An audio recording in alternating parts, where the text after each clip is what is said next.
Hello and welcome to this Affinity Photo tutorial, and this is the Beginner's Guide Part 3. Now in this particular video I want to be looking at the tools that you find down the left hand side of the screen, and a bit at looking at the View menu, which is one of the main menus that run along the top of the screen. Now, when you've opened an image, and that layer, image is a layer here in the Layers panel, it should, by default, the first tool that will be opened is this hand symbol, which if I put the cursor over the top, you can see is the View tool. Now, all this will do is if you click on this, you can move the layer around. On the whole, it's not vastly useful, other than if you want to come off a certain tool. The easiest way to sort of not be stuck with like a brush, for example, is to click on that, and then that will clear the tool that you was on. Now the other thing with all the tools that come down the left hand side is once you've clicked on one, you will then get some options up here along the top, and these will vary from tool to tool. You will also get down here along the bottom some hints and tips of what options you can use as far as like keyboard shortcuts. And as you can see, it just says drag to pan view for this particular tool. But also when you're on this tool, you will get displayed the size that the layer or image is, and how many megabytes and what sort of color format area you're in, like RGB A/8, and also in this case, because this is a photograph and it's one that I took, it tells you what camera I used, the Canon 700D, and I used a 100 to 400mm lens. So this sort of just general information about the image and layer that you are on. Next to that we have, it says units, and it's currently set on pixels, and you can change this here. Now this isn't like the pixels of the image as such. It won't change this from 4097 sort of pixels. If I then change this to inches, it wouldn't change that measurement to inches. What this does is it changes the rulers, and now the ruler goes along the top and down the left hand side. As you can see, these are set in pixels. And if I change this to inches, for example, it will change those rulers to inches. I can't remember if by default rulers are turned on with Affinity Photo. I have a vague feeling that they're not. I just leave mine on all the time. And you can turn off and on the ruler from the View menu, and if you come down to, here we go, show rulers, or you can do the keyboard shortcut of Control plus R, or on a Mac Command plus R, and that will turn that on and off. So if I press Control and R, you can see you can turn them on and off. I just leave mine on all the time, so I sort of vaguely forget whether they were originally on by default. Now I'm not necessarily going to go through every single one of these. It's just a sort of basic look at what you can and can't do with the tools, because like the area on the right of the screen and a lot of like the filters and what have you, they're sort of more effects and sort of alterations that you can make to the image. and a lot of those alterations you can use these tools to make those alterations. Things like brushes and selection tools and things like that. So these are the main areas and tools that you will need for photo editing.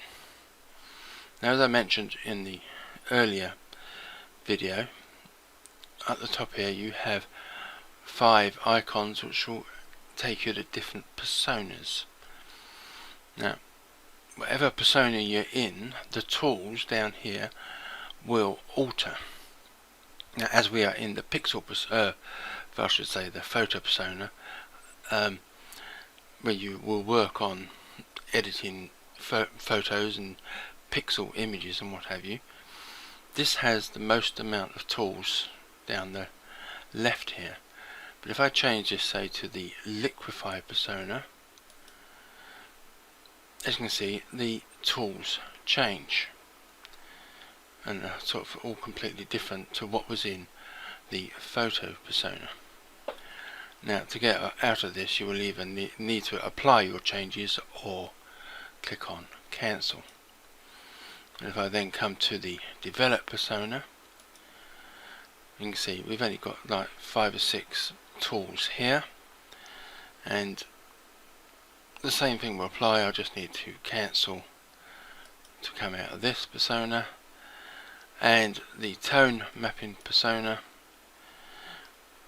just need to wait for this to change, but as you can see, the tools here, there's only 4 in this persona. I'll cancel that, and the last one is the export persona, where there is only 4 tools here, I should say, on the left. Now, I freely admit I don't know too much about the export persona.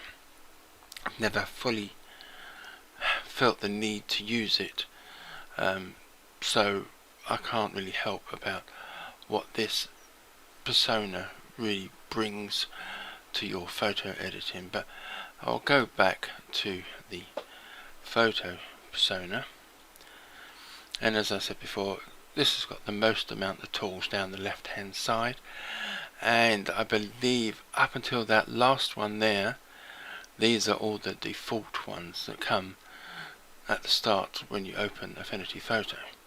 This one on the end, which is for the high pass tool, is one that I've added myself because I use the high pass tool a fair bit, so I added it to this toolbar.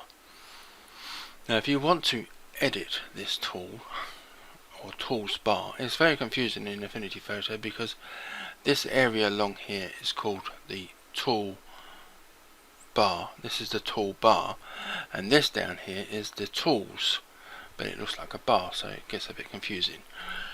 So this line of tools down here, you can alter this again from the view menu. So if you come to the view menu, and we have down here customize toolbar. Now if you click on that, you will alter these ones along the top. What we want is customize tools. When I click on that, it will open up all the tools that you could possibly add here. And as you can see, somewhere along here is the high pass one. I can't see it. Might be, well, it should be there somewhere. But you can then bring all these down here. So for example, this one here is Haze removal tool, and it says drag your favorite items into the toolbar. So I can just click and drag this down and put that down the bottom, and then that will stay in that line of tools every time I open up Affinity Photo. You can also alter how many columns are displayed. Now by default it is set on 1, but if I change this and say 2, it will change those displays of the tools to 2 columns, and if I click on close, as you can see, we get 2 columns here, and when you do have 2 columns or more, you will also get the color selection icons as well, which are based up here normally in the color tab, but you will also get them down there. I'm personally not a big fan of 2 columns or more, because it does reduce the size of the area that you're working on. So if you have other options open which I haven't covered yet, things like assets and things like that, which then take up extra space here, the size area of the image that you're working on reduces and reduces, and it sort of clutters up the screen for my personal taste. But you might like having 2 or more columns. Let me just put this back to 1, customize tools, and down to 1, but that's just my personal taste. So if you are, for example, in the liquify persona, I have to select an actual layer, you can then, again, you've got the view menu, and you can customize the tools, and there you have just the tools that work in the liquify persona. So if you want to alter the tools that go down the left in each different persona, you will have to go to those personas and then go to the view menu to change them. Right, so sort of coming down the list of tools, the next one under the hand tool is the move tool. Now when I click on this, as you will see that the options up here will change, and most likely the tips will change down the bottom. So let me just click on that. So you can see we've got all different icons up here now, and it tells you down here the selection is locked and cannot be moved. Now what they mean by that is, at the moment, when you're on the move tool, whatever layer is selected, it will have a blue line around the outside showing you the area of the area that is selected. Now the first layer that you open, when you open an image, it will automatically be locked, and this is displayed by a little padlock that's here in the layers menu. Now you can unlock these, but as you can see, in the corners along the edge is a little cross, and this means that this layer is locked, and this means there are certain things it won't let you do, just to sort of help protect this particular layer. So if I duplicate this layer, this will become an unlocked layer, and instead of crosses you have these little circles. So for example, I can reduce the size of this, whereas if I was on this layer and it is locked, you cannot alter the size. You are that is preventing you from doing anything to this image or this layer. So let me delete this layer and come back onto the background. So if I click on this padlock, it will unlock that layer. So I now can alter its size and things like that. But I'm going to put the padlock back on, and you can just do that by clicking on this padlock icon up here, and that will lock the layer. This is where it's best to sort of duplicate your background layer and work on this, and then if something goes wrong, you've always got your original.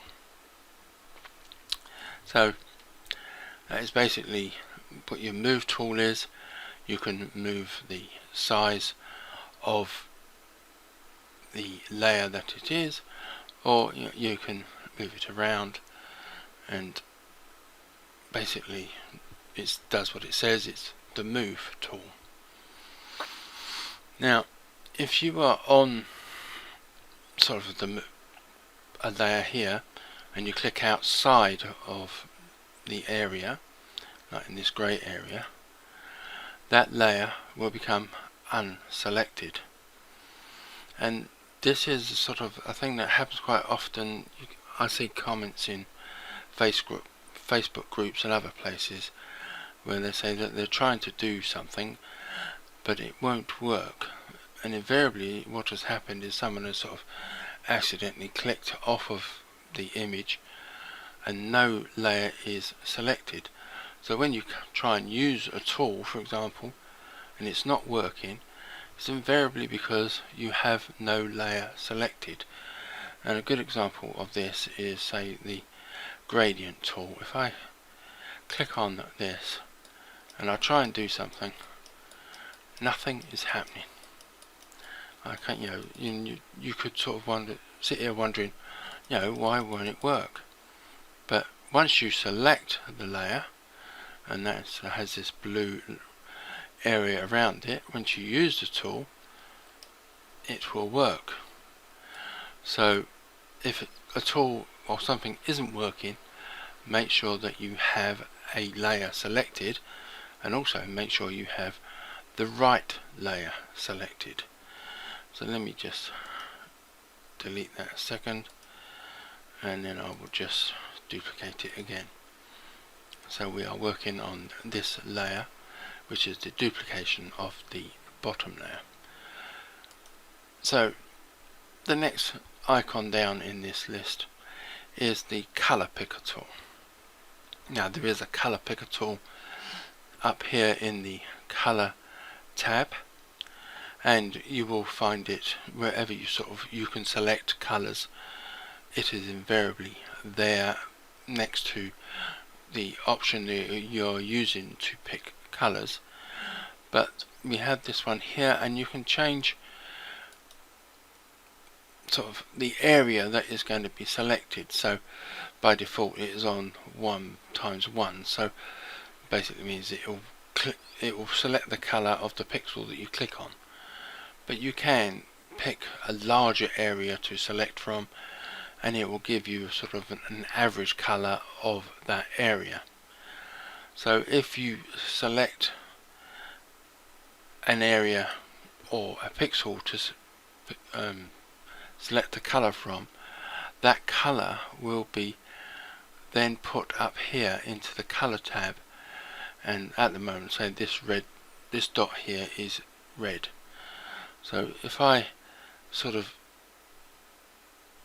say pick this area here and click, that dot there has changed to the green, and that area there has changed to the green as well.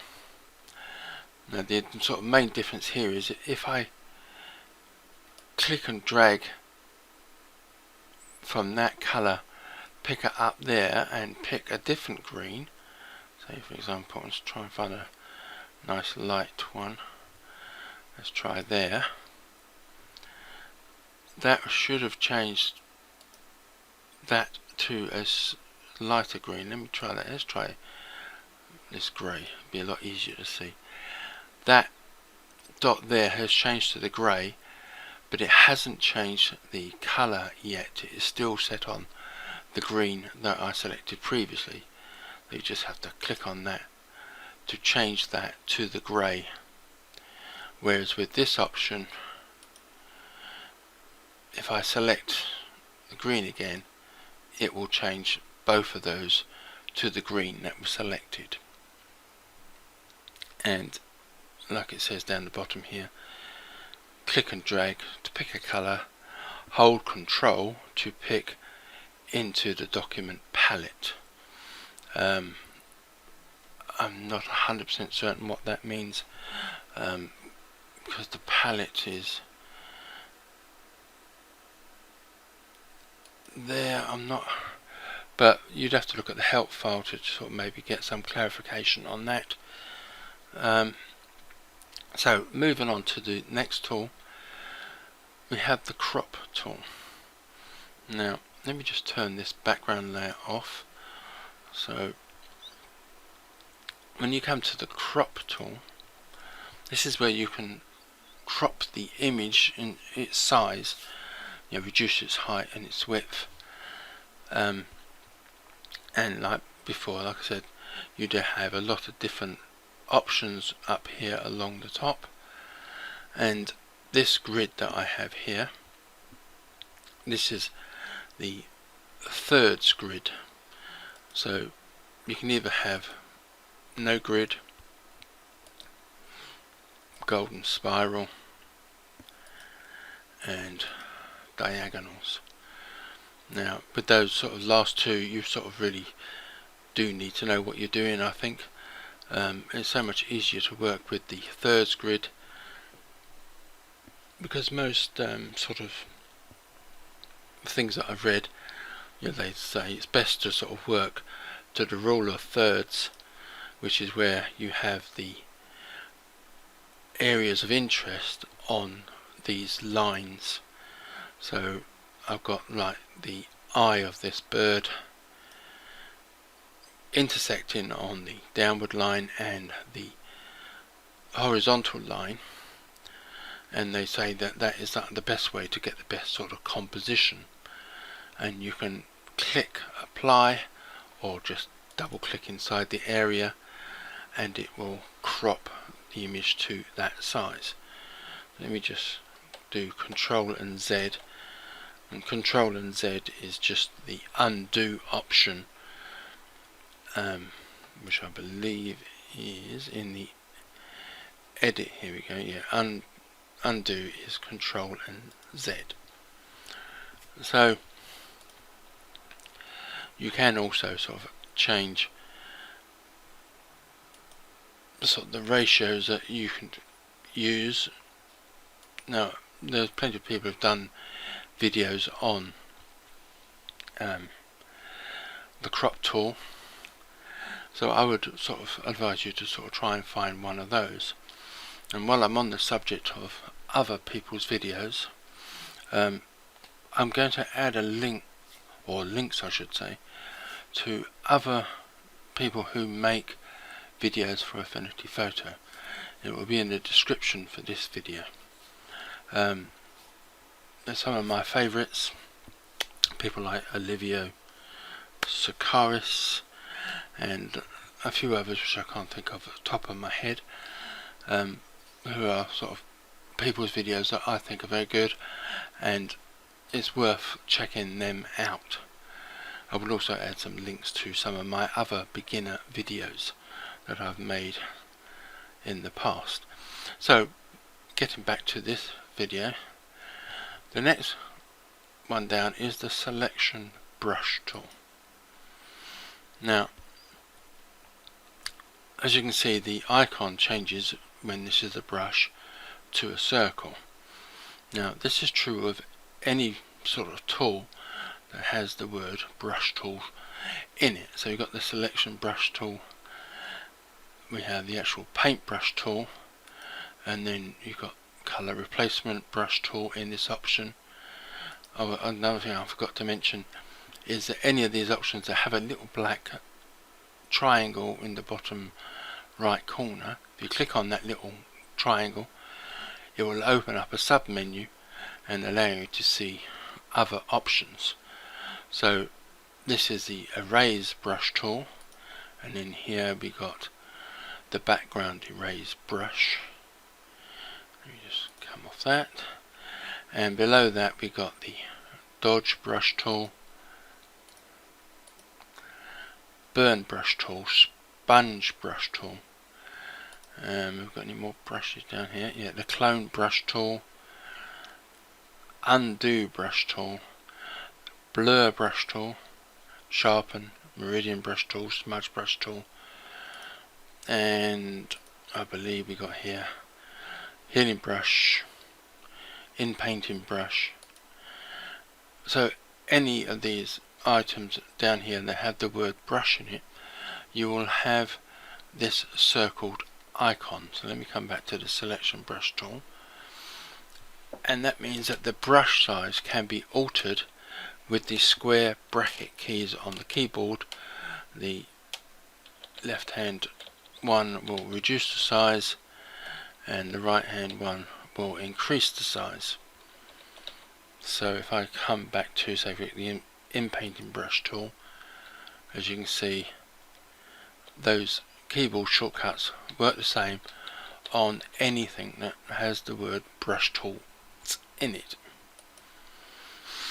Similar things also is things like width, and if I come to the paintbrush tool, width is again the sort of size that you can change just by using this slider. And other options which are pretty similar with most brush tools is the opacity and the hardness. Now let me put a new layer above that, and if I paint on there, as you can see, the opacity was like at 100%.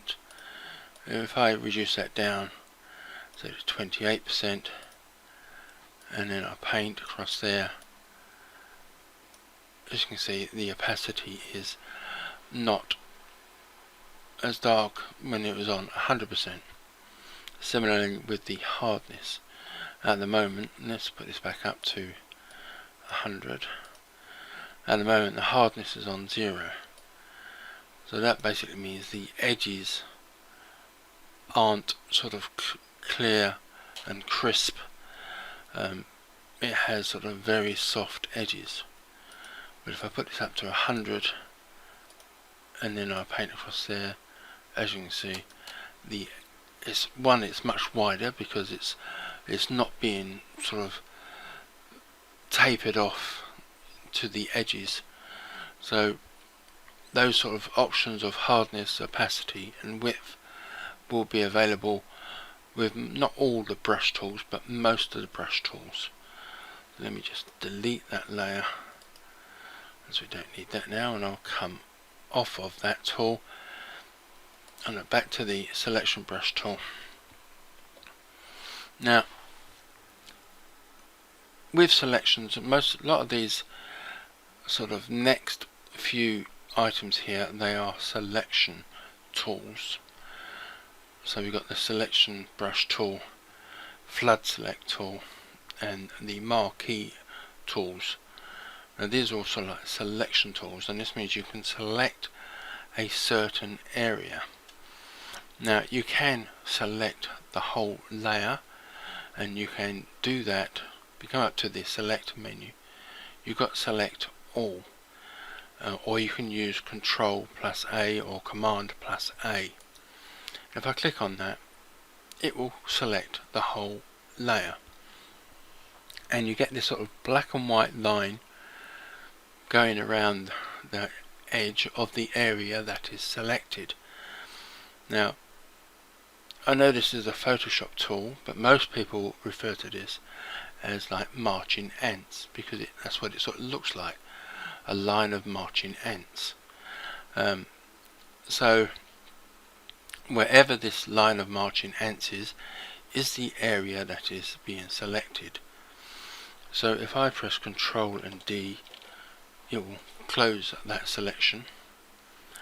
So if I'm on the selection brush tool, and you can have either, again, when it comes to all the selection brushes or tools, you normally have add or subtract.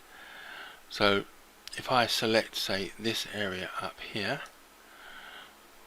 that is selected pretty much all of that green because it is of the same basic color, but it hasn't selected this area around the bird where it's sort of grey and black. But if I then click again on that area, I can then select the bits that I missed. I'll just press Control and D again. So if I select the bird's face here, as you can see, I'm just selecting that area there, and if I wanted to remove some of that, I could then come to subtract and just bring that back a little bit. So you might say, well, why would you want to select that area? But let's say you wanted to sort of, I don't know, boost the color, for example, in just that area. I could select a tool, an adjustment I should say, and let's say we go with vibrance. Now it has added the vibrance adjustment, and if I alter the saturation,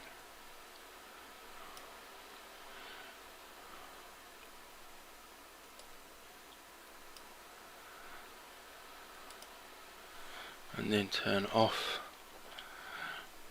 that selection area, as you can see it has only affected the area that was selected. So that is one reason why you might want to select a certain area. So let me just press undo, and we'll go back to where I was, I think, back there, and then press Ctrl and D to deselect that area, and I'll just delete that layer as well.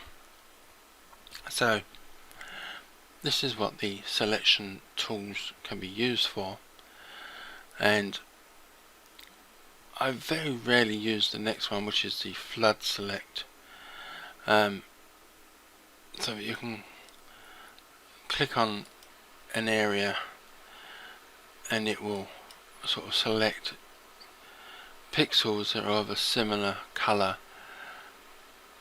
and it does get a bit hard to work out what is being selected and what isn't. So I really don't use that one too much. You press Ctrl and D to get rid of that selection area. Now one that you may use more often are the Marquee Tools.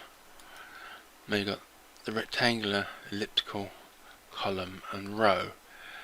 I mean, column and row are pretty much like a rectangle, just stretched out in different directions. So the two you're most likely to use here is rectangular and elliptical. So obviously a rectangular will give you a square selection. So say I selected the bird like that, and if I press Ctrl and J, it will make a selection of, let me come to the move tool, press Ctrl and D to get rid of the selection, and as you can see that layer, because of the blue outlines, you know that that layer is that size, and I can move that,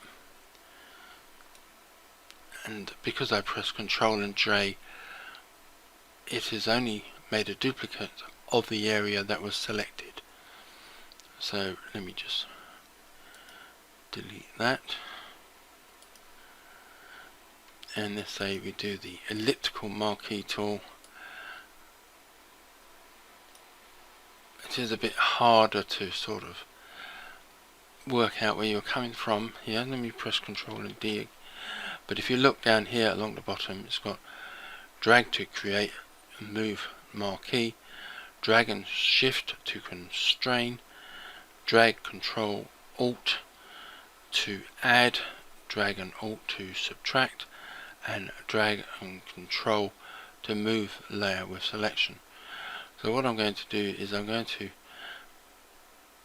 use the drag and shift. So I'll hold down the shift key and I'll drag out from the middle, and that will keep that selection a sort of a perfect circle.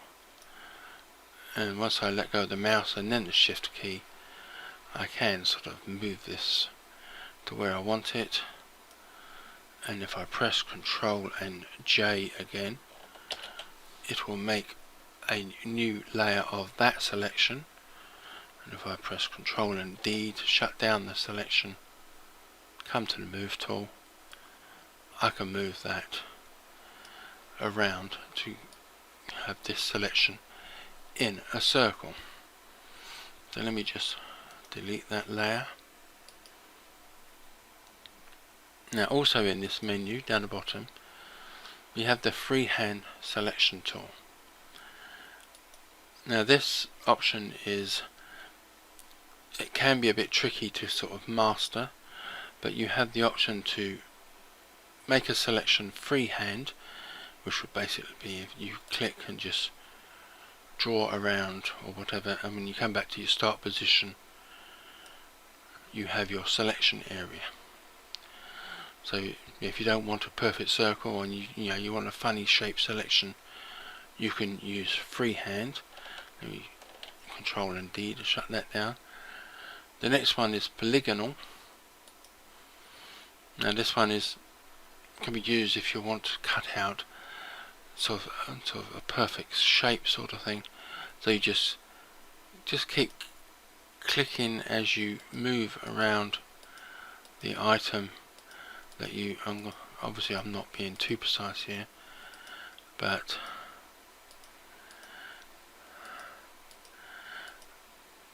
you get the idea that you just click around, and then when you come back to your start position you have the selection of just the area that you want to select.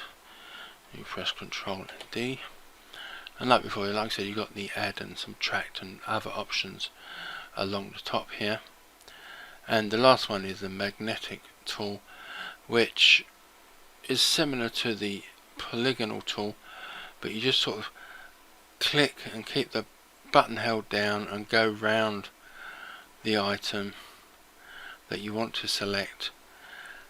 And if you've got a good contrast between the item you're selecting and the background, it might make a good selection, because it sort of magnetically sort of detects the edges for you. It's a bit hit and miss as to whether and how this works, but that is an option. I think you're more likely to be using polygonal or freehand.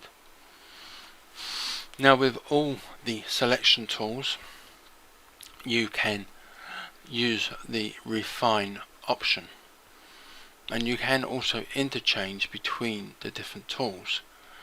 So if, for example, now you've made a selection, you could come back to, say, the selection brush,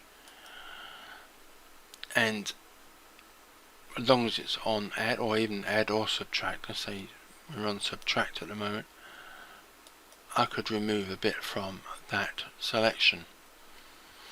But you also still have the refine tool, and when you click on the refine tool you can refine that selection a little bit, like feather it so it's not so harsh, and then when you click apply, or you select the output that you want, click apply, it will make that selection for you. So let me just press Control and D again. So that is basically the sort of selection tools covered, hopefully. Like I said, it's not going to be an in-depth look. There should be some videos out there that may look at the individual tools. A good one for that would be Digitally Fearless. They're running sort of a look at tools individually. I think they're up to number 33 or 34, where they look at individual tools a bit more in depth. Again, the link for Digitally Fearless will be in the description for this video. Now the next one coming down here is the gradient tool. We have already had a little brief look at this, and this is where you can add a gradient to your image. Now it is probably best to do this on a new layer rather than work destructively on the layer that you are on, because as I showed you earlier, when you're on the gradient tool, if I do that, for example, just click and drag down,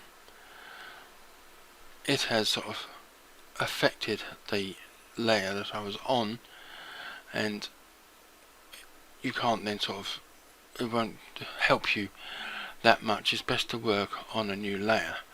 So let me press Control and Z to undo that, and if I add a new layer and then I click and drag out this gradient, And let me just reverse that, so it's darker at the top, lighter at the bottom. If I then change the blend mode of that to say overlay, the image will be darker at the top, lighter at the bottom, and you can sort of alter at what point that gradient will take effect. You can also change the colour or colours of the end nodes by clicking in this colour panel up here, and then say you wanted to have this black a dark green. If I click in the colour box here, select a dark green like that, and then I click the node on the end there and change this to a lighter green.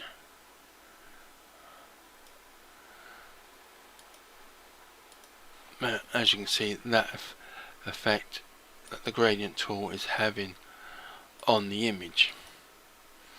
Now you probably wouldn't want the effect on the bird area, but that's where layer masks come into effect, and I'm not going to sort of cover that at the moment, but that is a very quick guide as to what the gradient tool can do. So I'm going to delete that layer, and next we have the paintbrush tool. Now, as I've mentioned in earlier videos, you can work either destructively or non-destructively. Now, in its sort of basic form, the paintbrush tool will work destructively. So if I click on the paintbrush tool and you select colour, say black as we've got set here, let me just reduce the hardness down to 0. So if I sort of paint now, it is affecting directly this layer, so it is being destructive. But if I press Ctrl and Z to undo that, and if I just come to the move tool and click in the grey area, there is no layer selected. So if I come back to the paintbrush tool,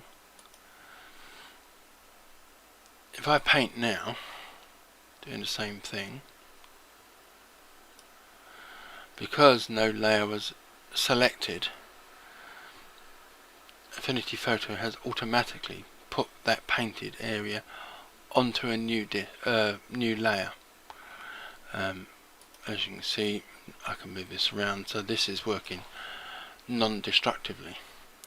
So in some cases, Affinity Photo will sort of help you out by making certain tools work non-destructively and give you a layer for them to work on. But also in some cases, like with the paintbrush tool, if you do have a layer selected, it will work destructively. So it's something you need to keep an eye on. Let me just delete that layer.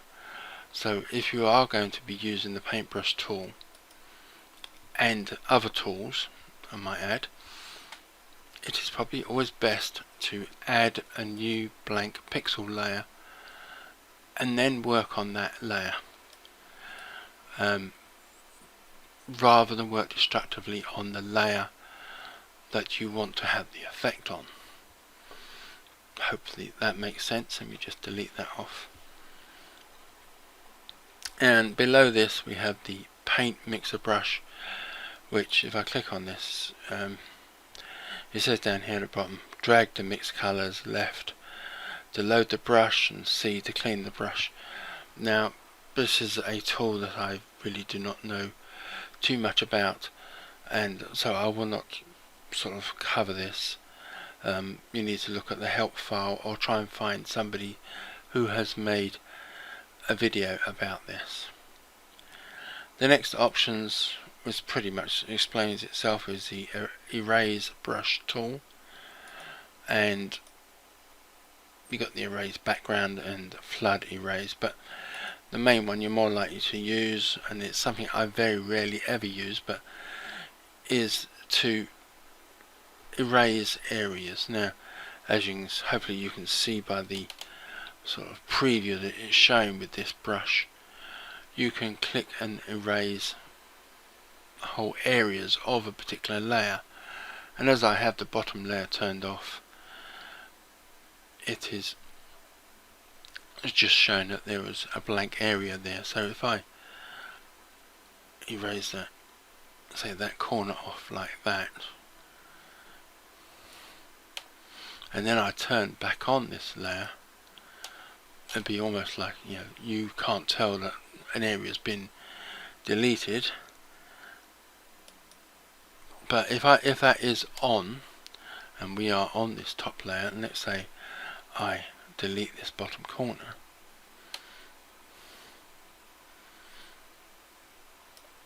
because the image below is not highlighted, it's not being deleted, and because it's exactly the same image, you can't tell where I have deleted. If I turn that background layer off again, as you can see, where I was deleting is now visibly deleted.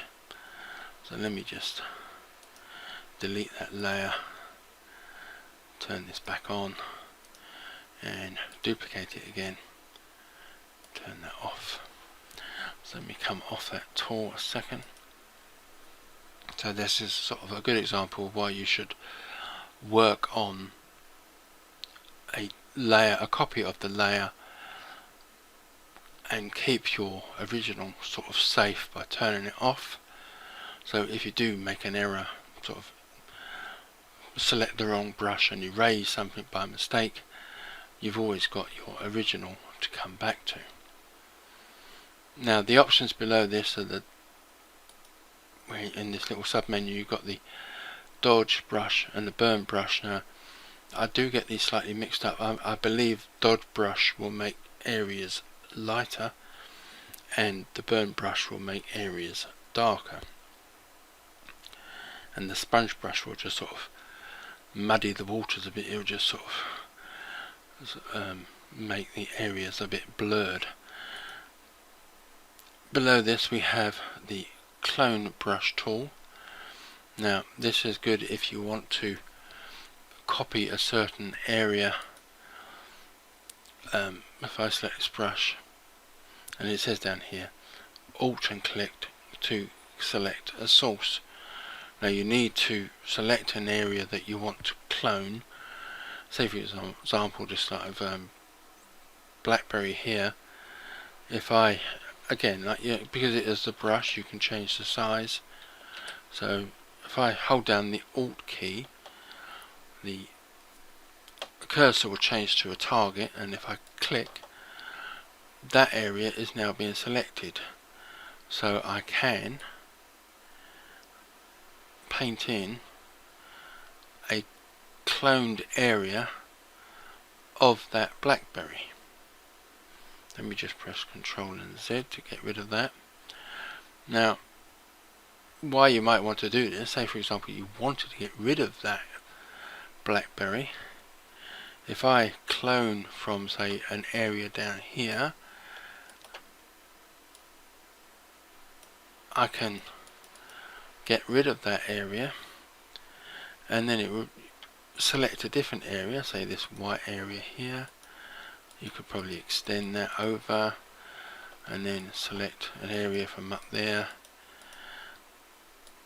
And obviously I'm doing a very slapdash job of this, but as you can see I'm using areas from around the picture to hide where that Blackberry was.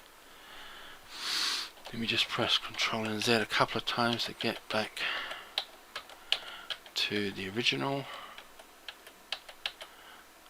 There we go, I think that's it. So that is basically how the clone brush tool works. But like I said, there are many videos out there about covers that a bit more in detail. The next option is the unbrush tool. Again, it's not something I know too much about, so I will not go into that too much.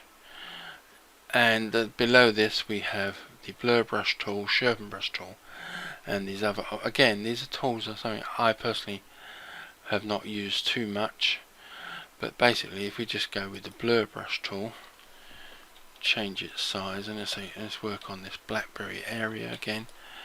If I click on that, I'm assuming if I not quite why it's changed to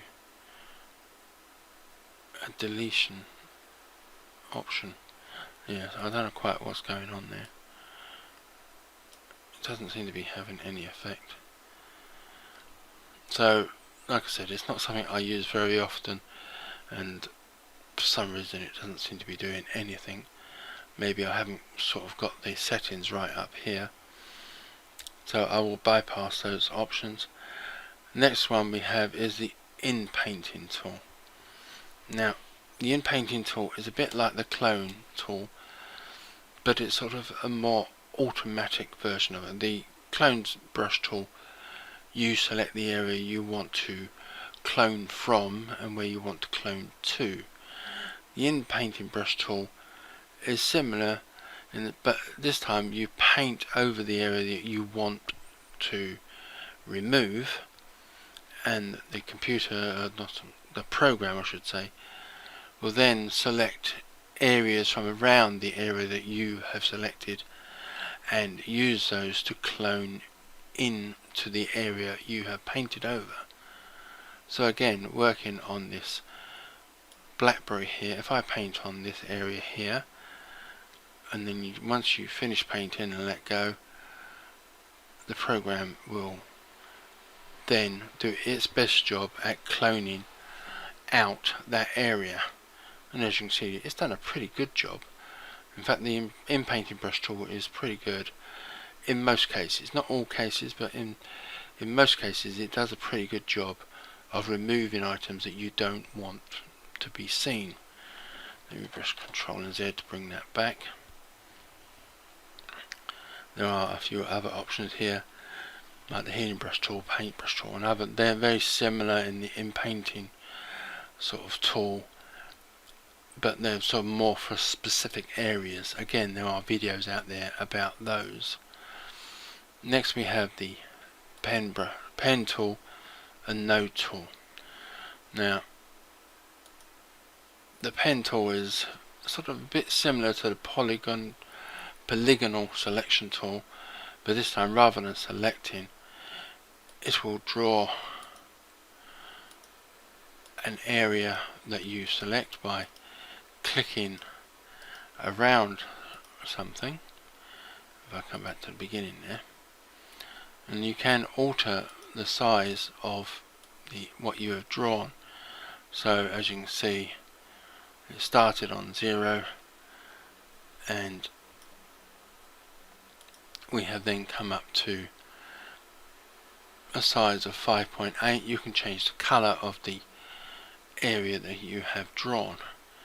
You can also then, with the node tool, you can sort of click on a particular node and change its position, and you do have other options that you can change. As you can see, there's plenty of options along here.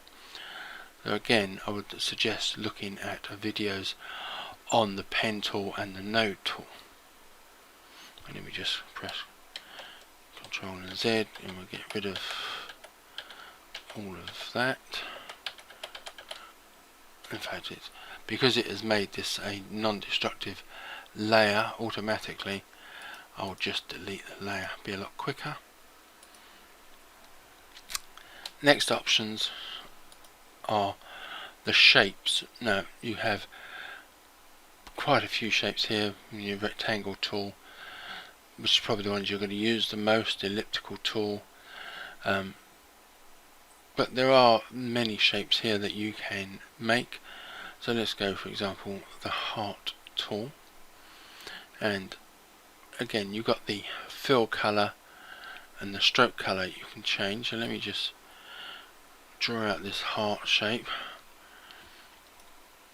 and again, like before, you got a long list of different options that you can use when drawing out the shape. Now the color, So let's change this to a red. The fill color is a red like that, and the stroke color is the outside edge. Now at the moment it is black and the size is 5.8, but you can make that bigger, for example, like that. And you have other options that you can change, but not so much on this particular shape. Let's move that over there. Let's pick a different shape, and let's go with the star tool. And if I draw out a star, it will keep the same settings from the previous shape we've made, but like I said, the options will change with the different shapes. So you can change the number of points in this star, and at the moment it's set on 5, but you can have more or less, and you can change other options. It's worth having a little fiddle around with the options to see what you can make.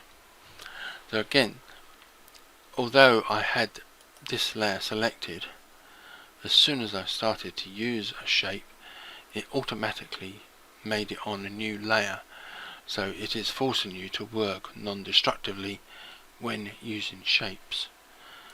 So let me delete that and delete that. Now next one is the text tool, or tools I should say, because you have artistic text and frame text. Now again, when you use these tools, it will sort of force you to work non-destructively because it will put them on to a new layer. So the frame tool basically is you click and drag out a frame, it will put the cursor inside that frame, and you can pick the color that you want for the font. You can pick the size. Let's make this quite big so it's visible, and you can pick which font you want to use. So let me use a nice big font, and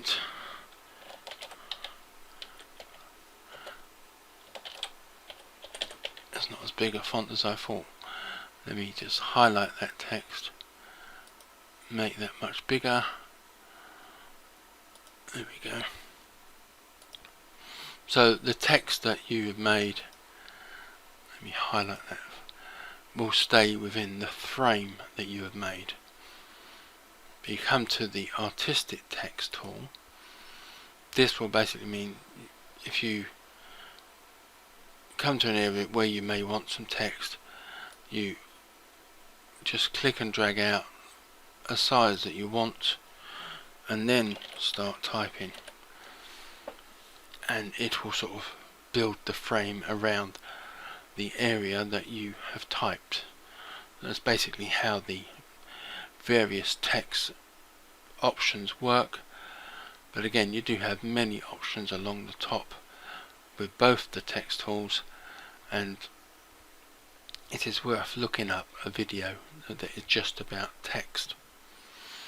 The next options is the perspective tool and the mesh warp tool. Again, it's probably best to look up videos on this because it can be quite complicated, but let's say we go with the perspective tool, and it works on the layer that is currently highlighted.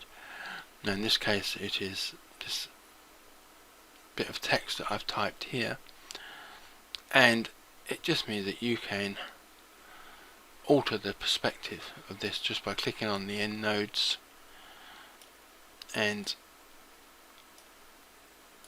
getting a different look that you probably couldn't get any other way.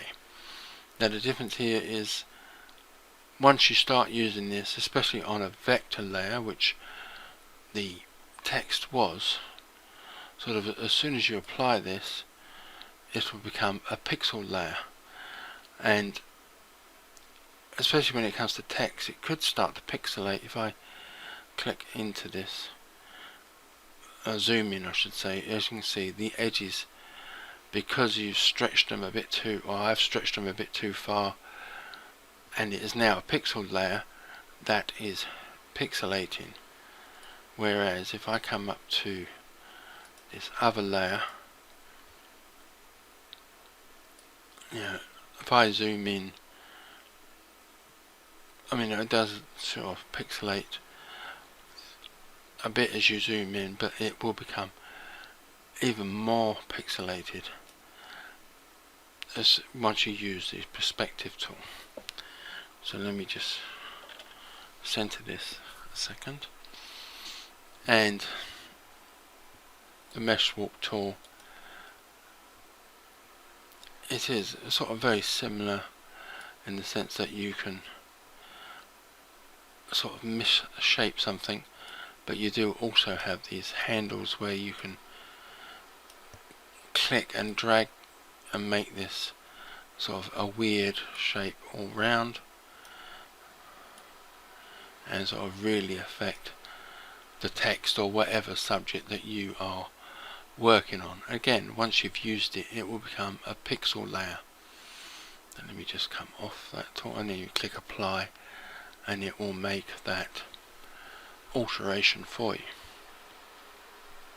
And the last sort of default tool down here is the zoom tool, where you just click on an area and it will zoom in to the area.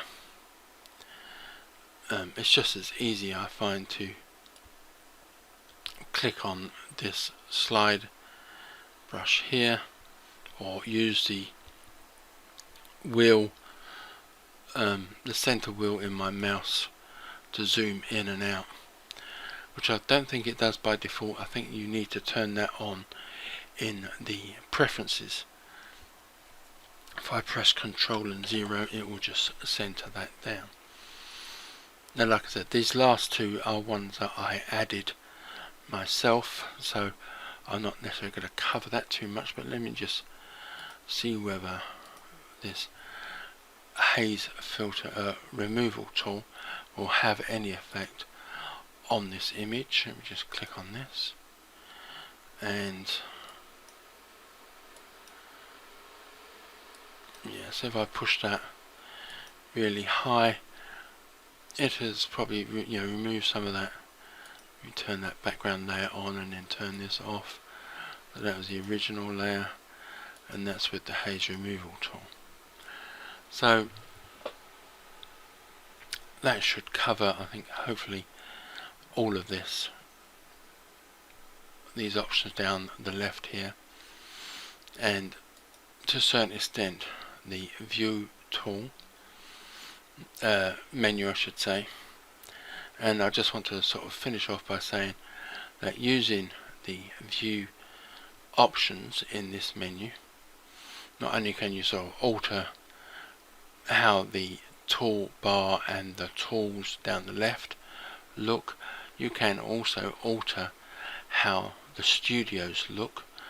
And the studios are these three panels here. So for example, we've got here like the layers, adjustment, effects, styles and stock. And if you come down to studio in the view menu, you have a list of all the currently open tabs in those studios. So like layers is selected. If I click on layers, that layer option will disappear. So let me just put this back in, layers, and they are now back in. So this is how you can use the view menu to change how the overall view that you're looking at will change. So that is all. Sorry it's taken me so long. Thank you for watching, and goodbye.